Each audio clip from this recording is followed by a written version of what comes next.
if I simply would have turned my head and not acted, and heaven forbid something happened, this conversation would be totally different. So once again, we acted strictly on the presence of fire code, in which we are authorized and from a legal standpoint expected to do to ensure the safety of these 12 young men and women.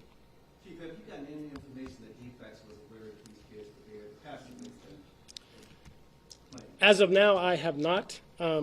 I will state that when we began the process of making contacts with state DFACS, I was calling some numbers. Chief Cameron was calling numbers.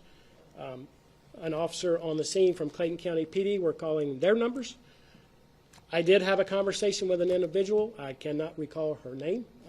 But one thing I was trying to do was determine the 12 youth that were in front of us. Is this all of them? When I made a contact with a young lady through Georgia DFACS, once again, I can't recall the name or her name.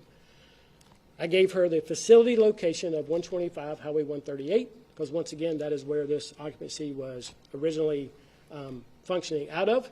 She pulled up that address. She says, I show 15 kids listed at that facility. I said, okay, I'm in the presence of 12, however, we're at a different location.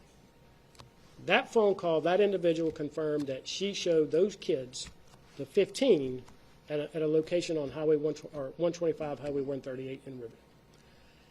I've tried numerous times since the evening of the 29th to try to confirm through state and or local DFACS, and I've yet to be given a direct answer or response. So what question? To whether or not the state DFACS and or any local DFACS knew that those children were currently being housed at the 3406 restaurant. Are you all aware of the status of the 12 youth now, where they are, what their condition is? Unfortunately not.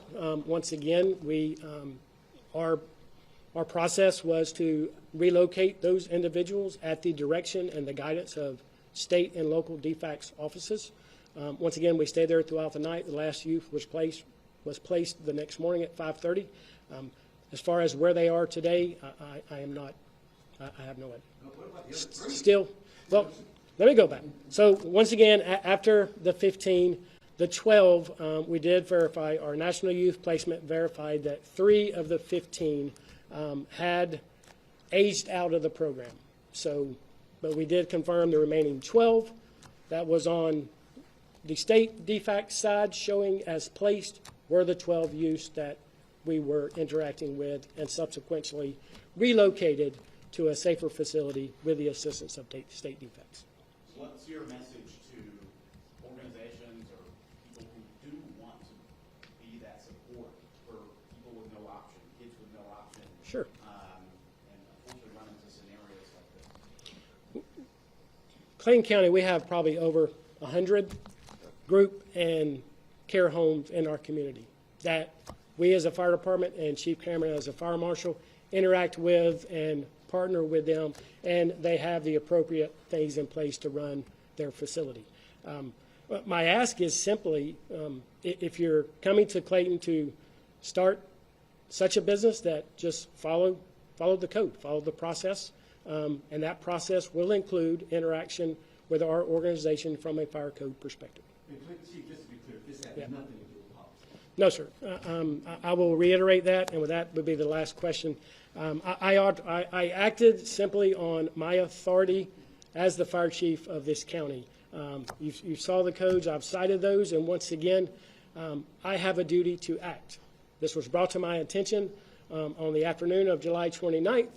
We developed a plan, and we relocated those youths that evening. So thank everybody. I appreciate your time. Be safe and enjoy your weekend. Thank you.